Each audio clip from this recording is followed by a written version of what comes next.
Hi, my name is Ronnie, and this is my program Decoding in Progress. Welcome to the first video. Let's begin.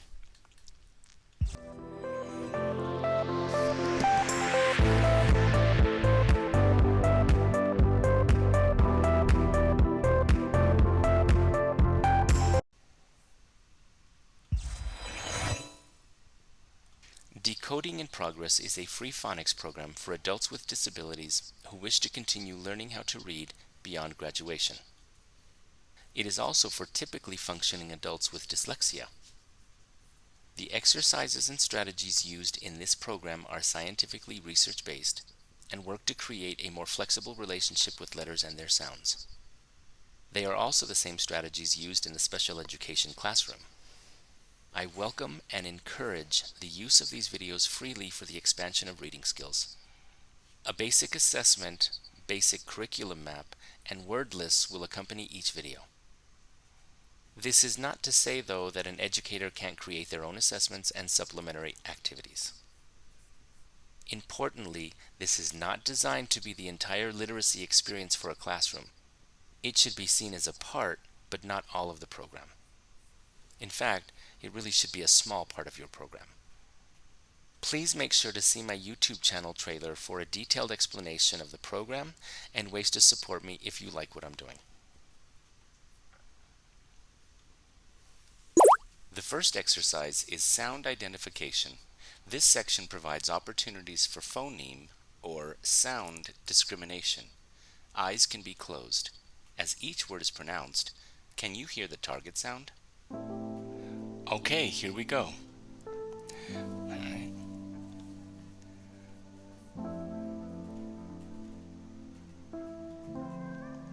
We're looking for the sound ah.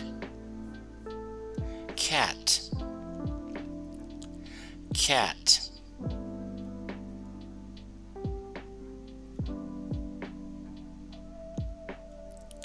Nap. Nap.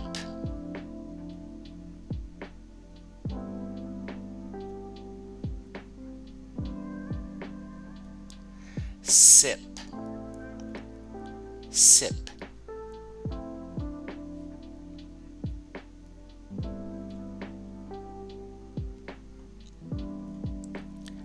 Pass. Pass.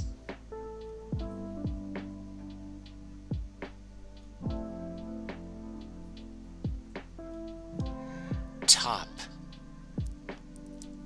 Top.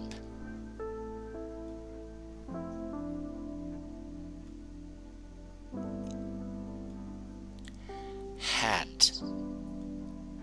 Hat.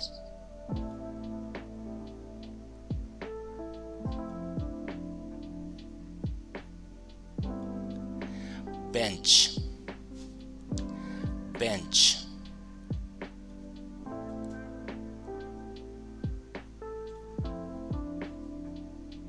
Good.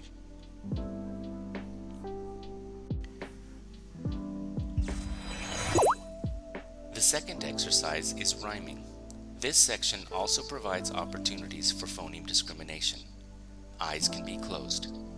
As each pair of words is read, do they rhyme? For this exercise, hand gestures are important. My thumb will be the onset of a word, and my fingers will be the rhyme. We are looking for words that have the same rhyme. Okay.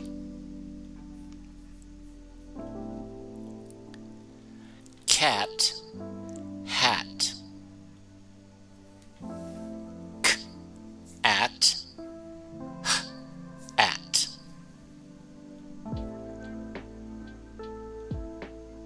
And you can see that they rhyme. For now you will.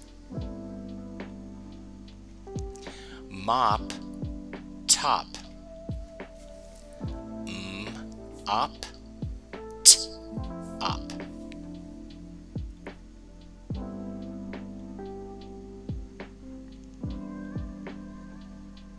Car, tar. K, r, t, r.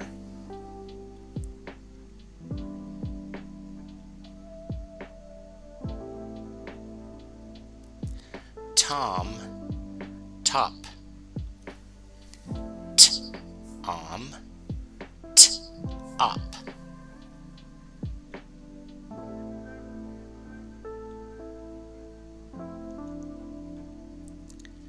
Ham, sham. Am, sh-am.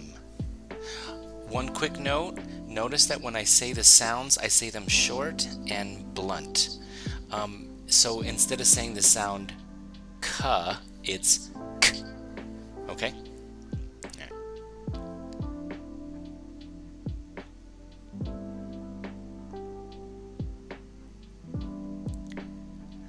Bet, wet.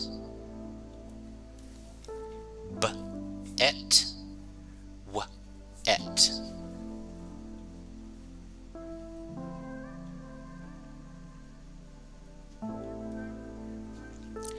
Up, down. Up, down.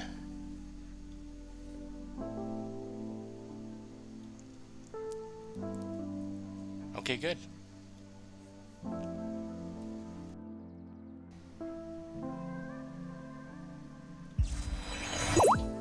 The third exercise is tokens. This section provides opportunities for sound discrimination, but also encourages thinking of letters as consonants and vowels. Here, words are spelled using tokens, one for each sound, white for consonants and green for vowels. Okay.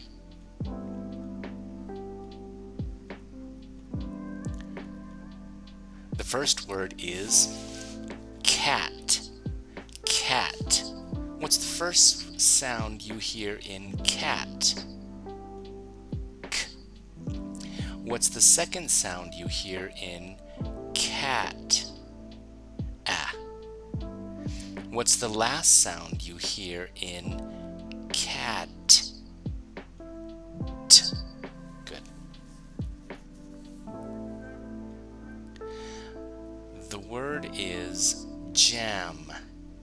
Jam. What's the first sound you hear in jam? J. What's the second sound you hear in jam? Ah. What's the third sound you hear in jam? Good. Jam.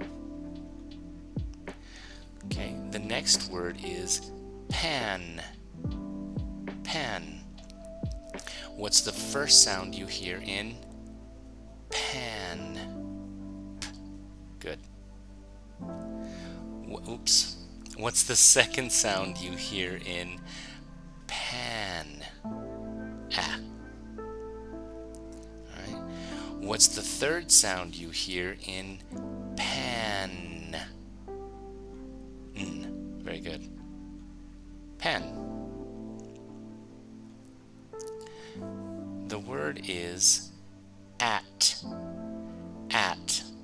What's the first sound you hear in at? Ah. What's the last sound you hear in at? T. Good. At. The next word is am. Am.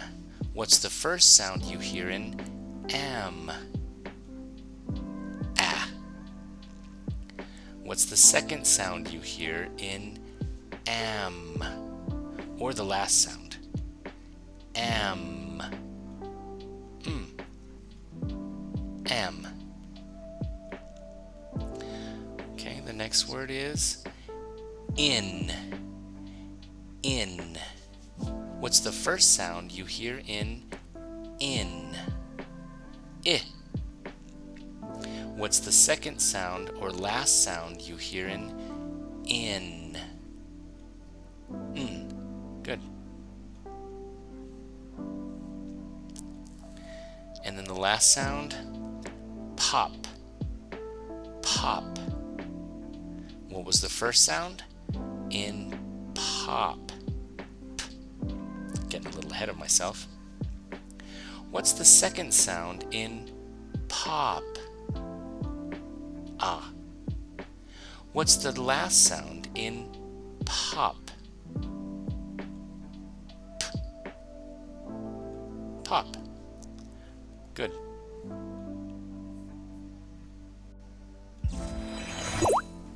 The fourth exercise is substitution.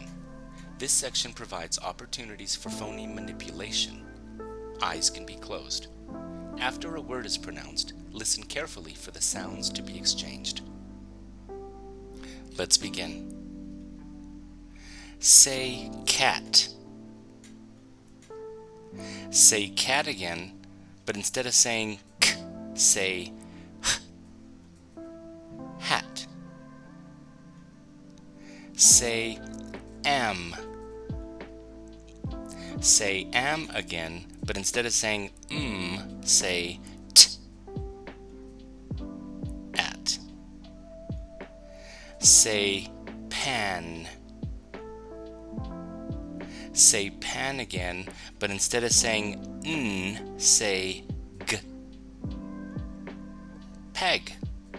Nonsense words are used as well. They're very valuable. Say at.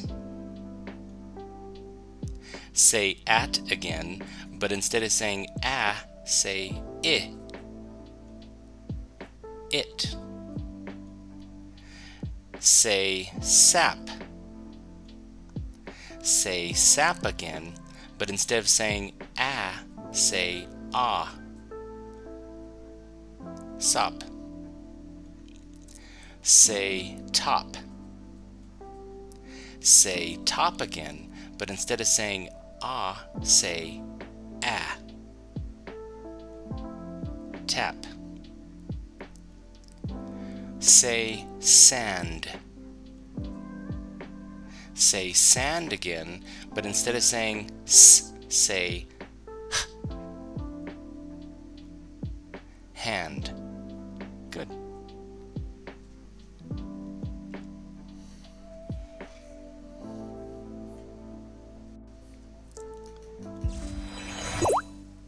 The fifth exercise is addition, deletion.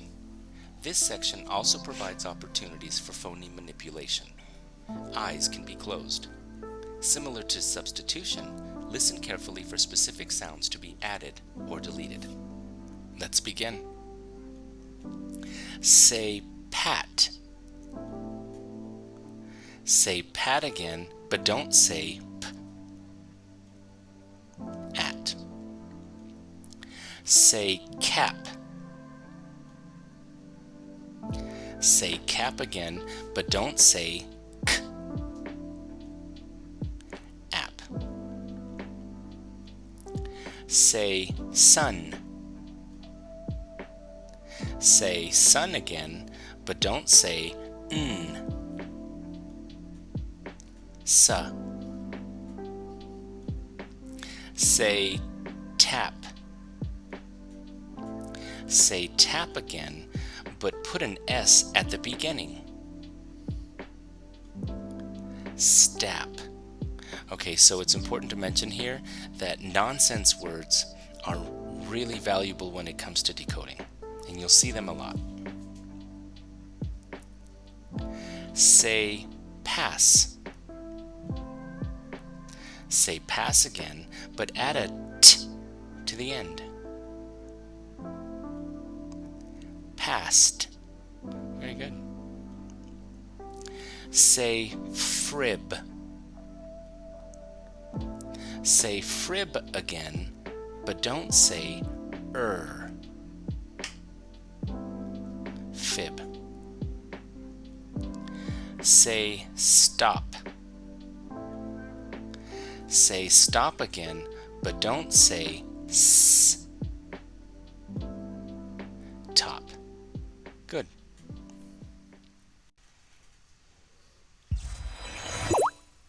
The fifth exercise is addition, deletion. This section also provides opportunities for phoneme manipulation. Eyes can be closed.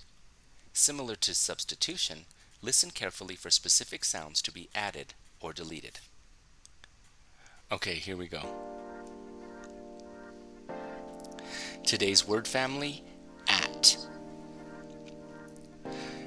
B, at, bat. Okay, you can sound it out that way, but what I would recommend is that if you're having trouble, stretch the word out. And I'll show you with the rest of the letters. Cat. You see, the shortcut here is that we know the ending. The ending sound is at, so we just have to add the beginning. All right, here we go. Dat. Dat. Fat. Fat. Gat. Gat. Hat. Jat.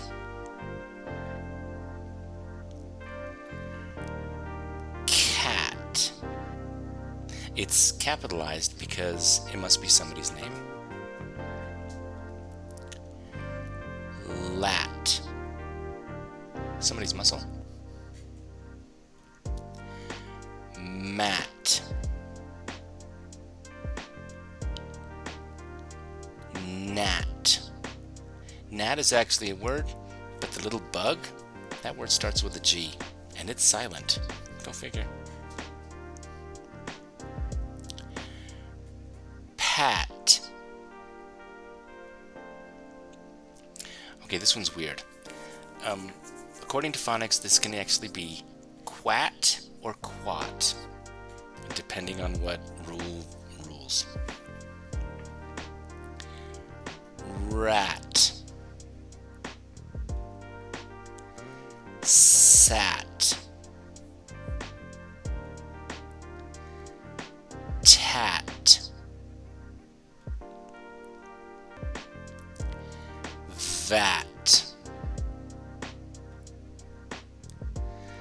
Okay, so now this one is actually watt, because the WA sound makes wa. So that's actually watt. Not the best accent, not the best one to use, that's what I'm saying. Ksat. Yat. Zat. Good.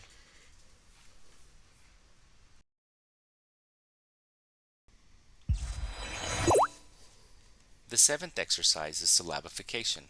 This section provides opportunities for pattern recognition in words which, in turn, helps with spelling and fluency.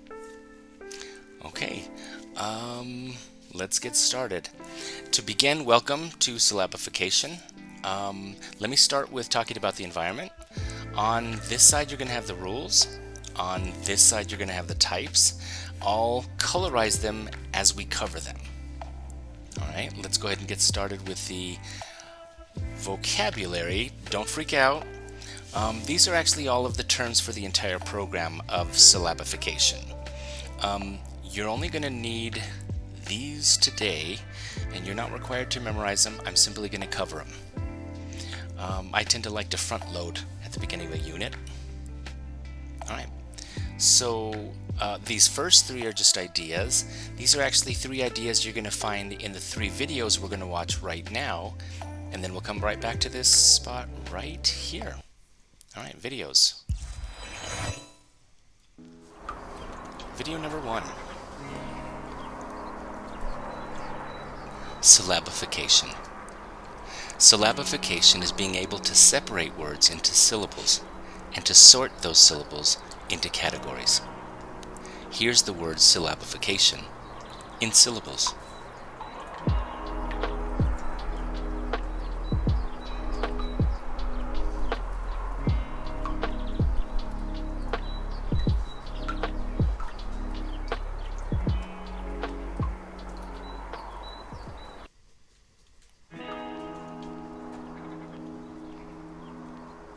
Video number 2. In order to understand syllables better, we first need to see the alphabet in a slightly different way.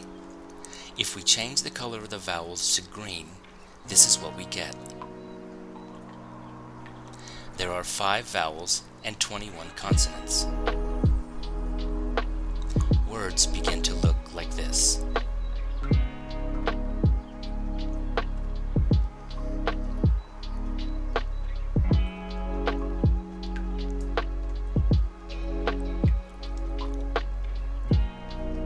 Wait, bring back that long word?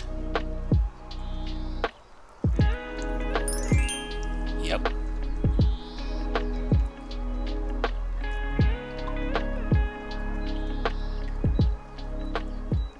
Alright, and video number 3. Having syllables means there must be a system for separating and sorting them, and indeed there is. But one must consider 3 key ideas to begin. For this program, I'll be using these symbols for rules, and these ones for the types.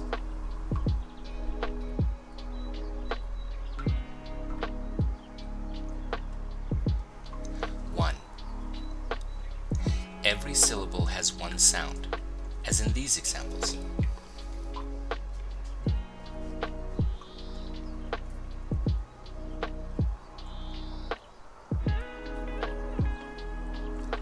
Two, the amount of vowels equals the amount of syllables in a word, mostly.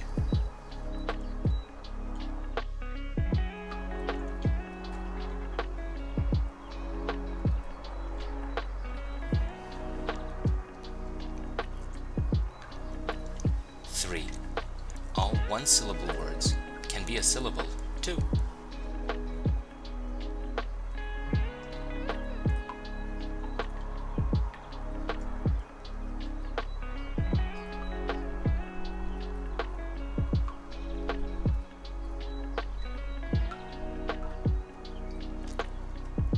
4. Alright. Back to syllabification. The seventh exercise is syllabification. This section provides opportunities for pattern recognition. Every syllable has one sound. In turn, remember that helps with spelling and fluency. The amount of vowels equals the amount of syllables in a word, mostly. All one-syllable words are syllables too. Long vowel symbol. I trust you guys know that. Short vowel symbol. That word says syllabification. That's separating and sorting syllables. That says consonant. That says vowel, talking about the alphabet. That one says phoneme. That's a fancy word for sound, one sound. Syllable, that's a word part. And then whenever you see those slashes, whatever's inside of them is purely the sound.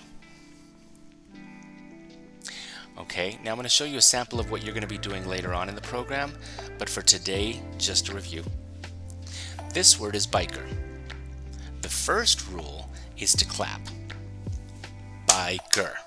Okay, so this has 2. We want this word. If a word has one syllable, we don't need it, we can't separate it. So rule number 2, or step number 2, is actually identify the vowels. Step 3, identify the sound of the first vowel. For some reason, the first one is always the boss. And in this case, we know that because the I is long, by, we actually separate before the consonant, before the K. Alright, so you end up with biker. For the rest of it, let's go ahead and look at some one-syllable words. In,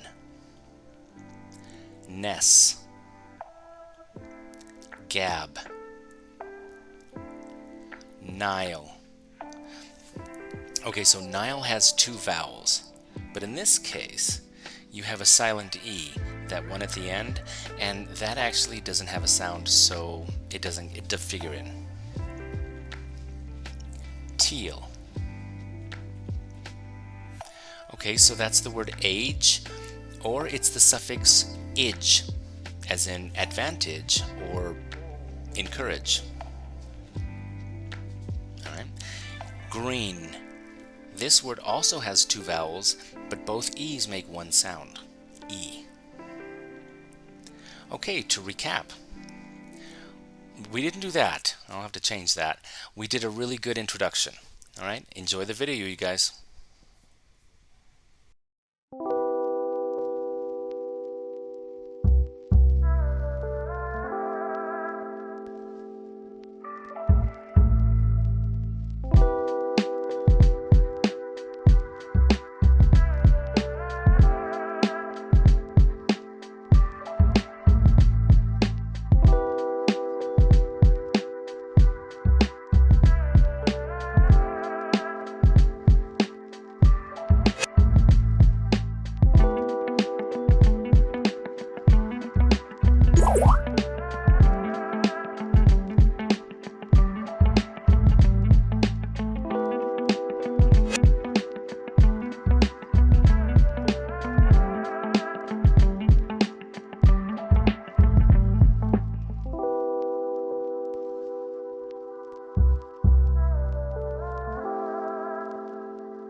second exercise is affixes. This section provides opportunities to see words in parts. Listen as 3 words containing a particular affix are defined and used in a sentence. Then answer the question that follows. I'm going to have to get used to that. Alright, welcome to affixes. It's going to be a little bit like syllabification. We've got some vocabulary, a video, and then some examples. Let's get started. Okay, not as many. Actually, nowhere near as many. But today we're going to want to know these ones. Okay, but before we do, and then by the way, those are actually going to be the 8 prefixes and suffixes that we'll start the program with. 90% of suffixes and prefixes encountered in print are those guys. All right. Okay, so we're going to go to the video right now.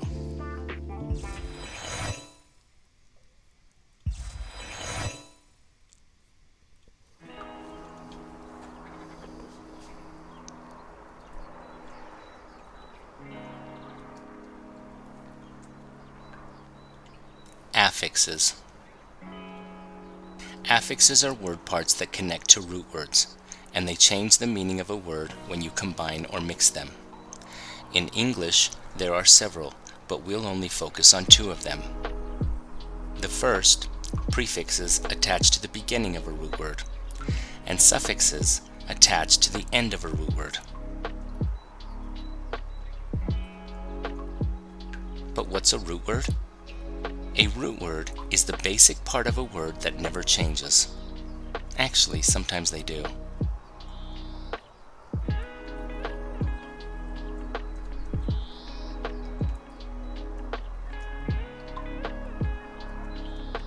First, let's see a few examples of prefixes at work. Wash, re-wash. Re means again. To re-wash means to wash again. Heat, preheat. Pre means before. To preheat means to heat before.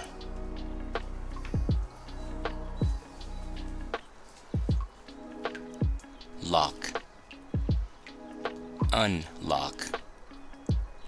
Un means not or opposite of. To unlock is the opposite of lock. To be clear, unlock means not lock.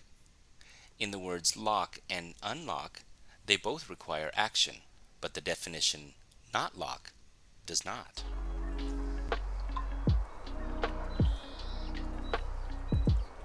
Now, let's look at some suffixes. Run,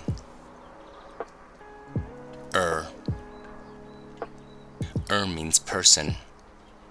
A runner is a person who runs. With the word runner, it needs 2 N's because the vowel before it is short. If only 1 N remains, the word is runer.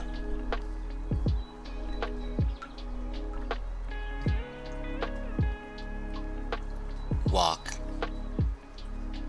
ing. Ing means action in the present. Walking. Fear. Less. Less means without. Fearless is without fear.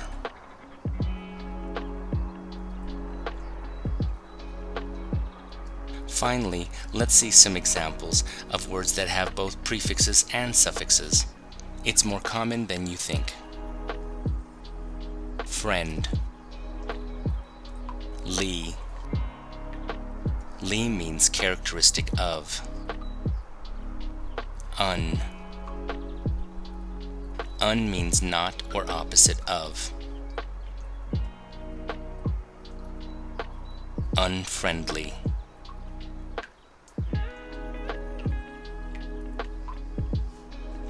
Frost. Ed. Ed means in the past. D. D means opposite of. Defrosted.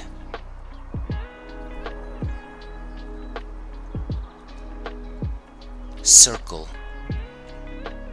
Z. Z means more than one. Semi or semi. Semi means half.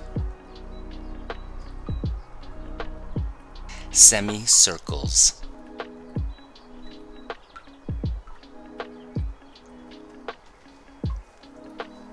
Affixes are word parts that connect to root words, and they change the meaning of a word when you combine or mix them.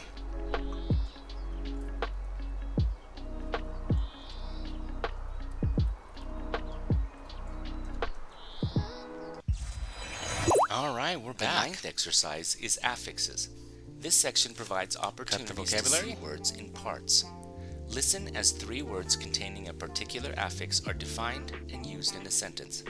Then answer the question that follows. Okay, once again I'm going to have to get used to that. But I'm not going to re-record. Alright. Syllable. That's a word part.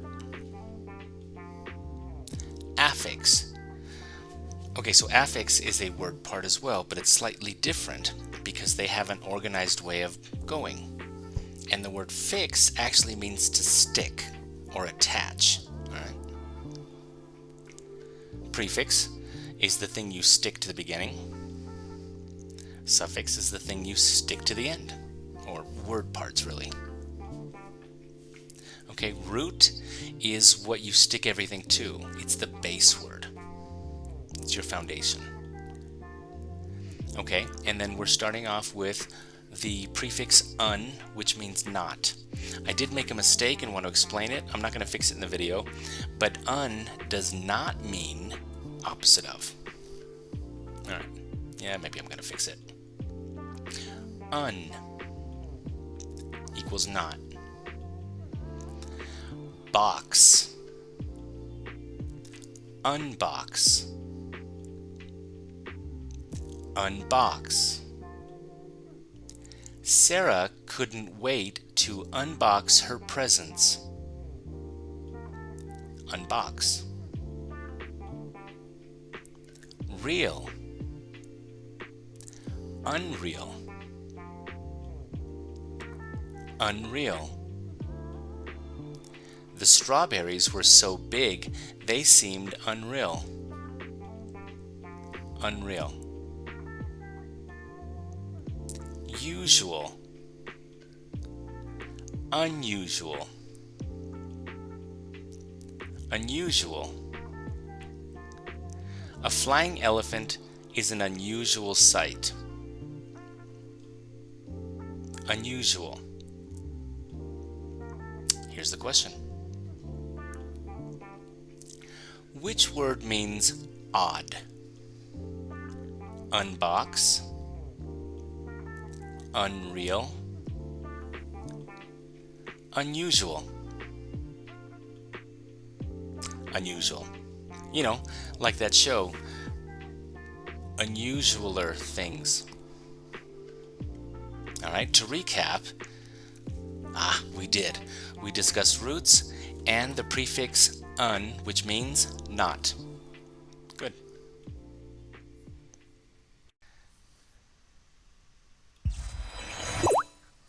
The 10th exercise is sight words. This section provides opportunities to practice decoding as it appears in print. Words in blue are sight words. These will be read slightly faster. Words in black are for decoding. These will be read slightly slower and stretched out. During the reading process, commentary will be added. This isn't for humor necessarily. It is specifically to demonstrate some of the inner conversation we have in our heads when we read. Okay, welcome to sight words. Let's talk a little about what we have here. At the bottom here we have the sight words in blue, and I'm going to go ahead and read those real quick. The, of, and, a, to, in, is, you, that, it, yes, no, not. Okay. As you can see on the top here, I have the sample text. We've got words in black, words in blue, and we have the highlighted sentence, and that's our focus. Let's begin. Listen as I go along, and you'll understand the pace, and hopefully I can establish a pace. Sam sat. Okay. Next one. There we go. Sam sat and sat. Okay, whoever Sam is, they're sitting a lot. Sam sat and sat on a hat. Oh, okay, so somebody's sitting on a hat. I don't know if that's good or bad. Okay, so this one, look at this one, has a question, and it has a word that's darker, so we need to put an emphasis on it. Sam sat and sat on a hat? Yes, on a hat, Sam sat. Okay, all right. That cat. Well, that's interesting. Okay, so it was a cat and sat on a hat. Hope it wasn't expensive. All right, so here comes the question. Which sentence is true? Number one, Sam sat on a hat, or two, Sam sat in a hat? What do you think it is? Here we go. On a hat. Okay, hopefully that was easy. We got some built-in some success there, and you are finished. Congratulations, and thank you for joining me for the first show. The next episode is going to be the letter E. See you then.